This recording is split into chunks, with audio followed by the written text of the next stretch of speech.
What's happening? It's Paul from PalmettoKayakFishing.com here today to show you how to build a backing plate for your Scotty mounts. In particular, the flush mounts is what this video is going to cover. Here's a rectangular one. I actually use the Scotty 344s, which are the circular mounted ones, but for sake of demonstration, I'll show you how this works before we get started on the actual build.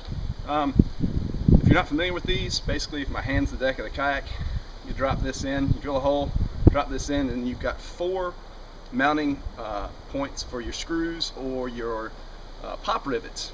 And in particular, if you can't access the underside of the deck where you're mounting these, you're limited to just those pop rivets or screws. So for me, I actually put these rocket launchers behind me. I have them mounted behind me so I control in place of where most people would have a flush mount rod holder. But these fit in like that. Put a 6-foot rod or what have you out of here, and I like to troll. The only problem is that that puts a good amount of stress on the base of this mounting point, so that's why I wanted a back plate. Let me start by saying I love these rocket launchers. I've had them on my kayak since August. Got them from Austin Kayak out of Texas, ack.com. I buy almost all of my stuff from them. They're great people to deal with. Bought my kayak from them as well. They are, fast service, some of the best prices, and you're dealing with a good group of people. So anyhow, check them out, ack.com. Let me start also by saying that the idea for this, at least getting the back plate up underneath, came from Luther at Yak Attack. He builds a lot of good products, and I saw a video on one of his proprietary mounting systems that sparked my interest in building something that would work for me with the hardware that I already had mounted on my kayak. In particular, I already had these holes, so I needed something that would work for that. So anyhow, it's a pretty simple build. These are very cheap to make. It's less than $2, significantly less than $2. And we're talking, all it is your standard issue cutting board and some stainless steel flange bolts. That's the key to this whole thing. If you follow these instructions that I give you in the manner that I do them, you will get these to line up perfectly, even the countersinking part, which can be hard. And just follow the steps that I show you and it'll work just fine for you. Alright, let's get started. First step was to take some paint that I had laying around the garage, put it on the center portion of the mount, flip it over, and place that on the cutting board. This gives me a marking for my center hole that I'm going to drill in a second. Also, by doing this, I can get 4 of the round backing plates out of one small cutting board.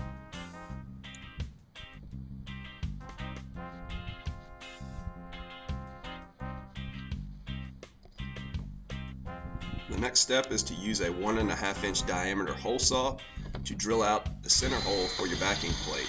You've already got the paint marked where you need to drill, so this is pretty simple.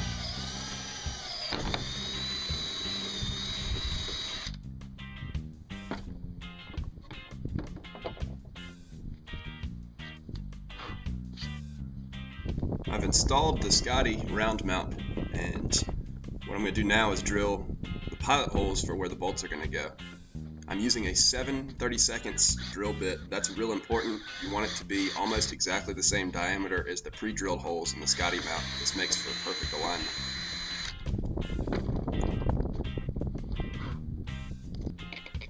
Now I've got that first hole, I just drop one of the bolts in and go to the opposite side using that same drill bit and drill out a second hole.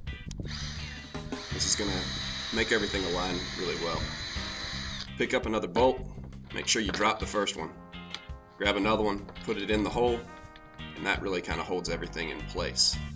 You can go ahead and use that same drill bit again, drill out the other 2 remaining holes, and you're done.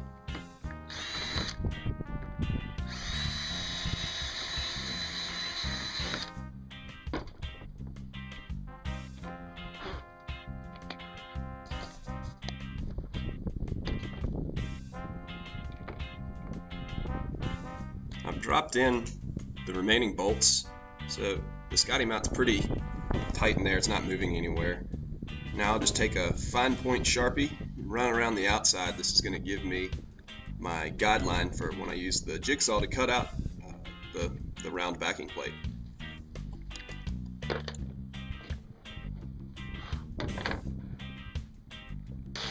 Next up, just take my jigsaw with a fast biting blade and cut out a circle.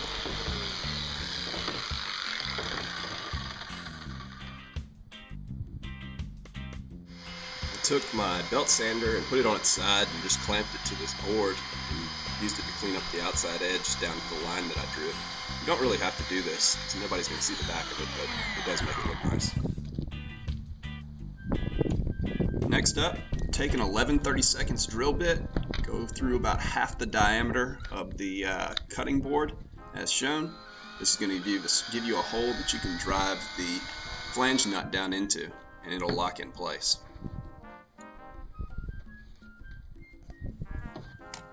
The holes we just drilled are going to be smaller than the flange nuts themselves, and we want that. Here you can see I'm just driving them in with a hammer, and what that does is give it a really good seat. You can even put epoxy in the hole before you hammer these in if you want extra security, but you really don't need to do that. You can really see the importance of those flange nuts as that lip that's on the back side of it, gets it in place and keeps everything lined up straight. I used a small Allen wrench to push through the nuts and remove any of that plastic that got in the way, pounding them into place. I took a long length of string and ran it through the plate as shown. That's actually the midpoint where those arrows are. I'm going to pull it out and go to the opposite ends where you got the two tag ends. I'm going to start by feeding one through the bolt hole and bring it up through the middle hole as seen.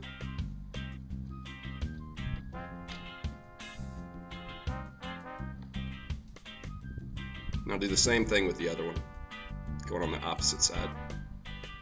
Down through the hole, back up through the middle hole.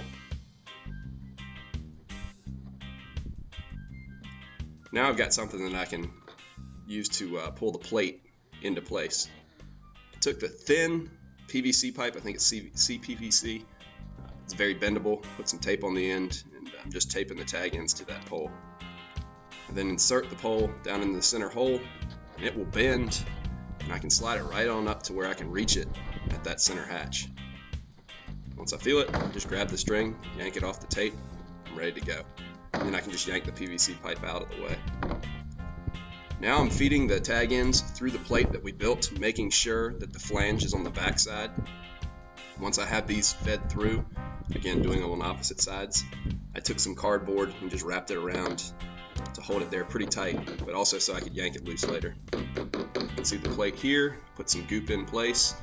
Now I'm sliding the Scotty 344 back into position.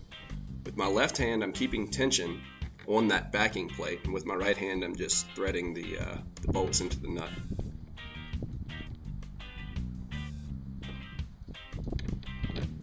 It goes pretty easy. You might have to slide it around a little bit, but it pops right in. Once I get the first two in, I torque it down. That'll just bring the plate up evenly, and then the last two bolts are very easy to put in place. You don't need the string anymore, so just yank on it. The cardboard will fall off the back, and you can go ahead and put the other screws into place.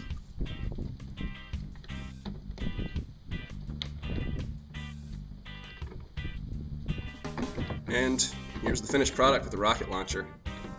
It's really doesn't bend hardly at all, and it's much stronger than before.